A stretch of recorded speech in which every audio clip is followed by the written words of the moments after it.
Praise the lord. Good morning. ఈ దిన దేవుని వాగ్దానము అపోస్తుల కార్యములు 13వ అధ్యాయము 33వ వచనము. నీవు నా కుమారుడవు, నేడు నిన్ను కంటిని. అవును ప్రియ సహోదరుడా, ఈ దినము ప్రభువైన క్రీస్తు వారు పరిశుద్ధాత్మ దేవునిగా నీతో మాట్లాడుతున్నారు.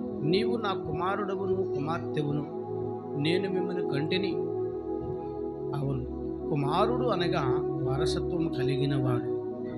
మరి వారసత్వము కలిగిన వానికి ఎటువంటి అధికారములు ఈ లోకానుసారముగా ఉండి ఉన్నవో అటువంటి గొప్ప అధికారములు దేవునిలో నీకు ఉన్నాయని ఈ దినం మరి ఒకసారి ప్రభువైన క్రీస్తు వారి పరిశుద్ధాత్మ దేవునిగా నీకు జ్ఞాపకం చేస్తున్నాడు. అవును ప్రియ సహోదరుడా, మరి నీవు ఆయన కుమారుడివి అనిపించుకున్నటకు నీవు ఆయనలో వారసత్వము కలిగి ఉన్నది అనిపించుకున్నటకును, ఆయన యందు ఆయనలో గల ప్రతి ఆశీర్వాదము నీకు నీ కుటుంబానికి రావాలనంటే మరి నీవు తండ్రిగా తల్లిగా మీ యొక్క కుమారులను కుమార్తెలను ఏ విధముగా పెంచి పోషిస్తున్నారు భయభక్తులతో, అట్టి విధముగా దేవుని యందు మీరు భయమును భక్తిని కలిగి దినదినము ఆయన వాక్య ప్రకారంగా జీవిస్తూ ఆయన మాట చొప్పున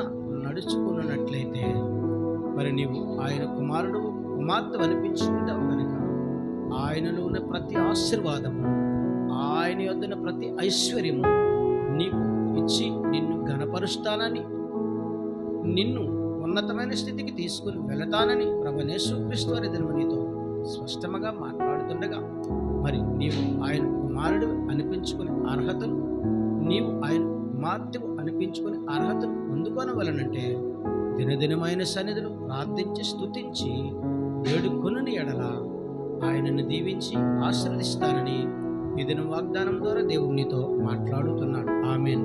ప్రార్థన చేద్దాం. సకల ఆశీర్వచనములకు కారణభూతుడివైన మా యేసు ప్రభువా, నీ ఘనమైన నామానికి స్తుతులు స్తోత్రాలు నైనా, నీ సుందరమైన నామానికి వందనాలు. ఈ ఉదయకాల సమయంలో వాగ్దానమును చూచిన, వాగ్దానమును విన్న, వాగ్దానమును చదివిన ప్రతి బిడ్డను దీవించండి, ఆశీర్వదించండి. యేసుక్రీస్తు పరిశుద్ధమైన నామంలో అడిగి వేడుకొంచున్నాను పరమ తండ్రి. ఆమేన్.